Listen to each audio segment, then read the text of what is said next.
ভুলি তো যাচ্ছি, আমার তো আবার বেটা বেটি আছে, টাকা পয়সা না দিলে তো চলে না। বেটা শোনো তো, শোনো। আব্বা তো চলে যাচ্ছে রে, টাকা মনে হয় কিছু দিলা দিলা রে। আব্বা ডাকতেছে রে।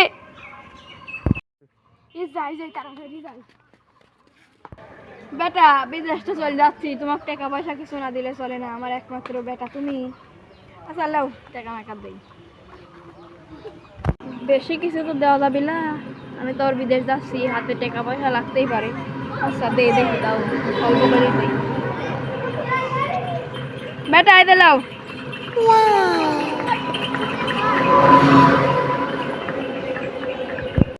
আব্বা তুমি তো জানো না, এটা তো আধুনিক যুগ, কয় টাকা দিলে? আব্বা এটা যদি 1 টাকার একটা অর্ধেক চকলেটও দিবি না, এটাতে আমি কি করবো নি? বেটা তুমি এই 2 টাকার মূল্য তুমি জানো? আগেকার দিনে এই 2 টাকার কাজ সে বড় লোক। আগে স্কুলে গেছে ছোটবেলায়, 2 টাকা লিখেছে হাতে করি, বন্ধুরা খায়া টাকা ফুরবির পাইনি, সকাল থেকে সন্ধ্যা খাইতে দাও টাকা ফুরাই না। বন্ধু কয়েক কত দিয়ে আইসু রে, তো কোন বড় লোক মানুষের সওয়াল রে, এরকম করে কইছে ধরো আমার, বুঝছো? এই 2 টাকার মূল্য তোমরা এখন বুঝবে রানি। এরি রাখো, চকলেট হবিলা, কি ডাকছে চকলেট হবিলা। আগেকার দিনে 7 টাকা দিয়ে একখান বাসও কিনি ফেলাইন গেছে, আর তুমি বুঝো না। 2 টাকা রাখো, পরে খাইও।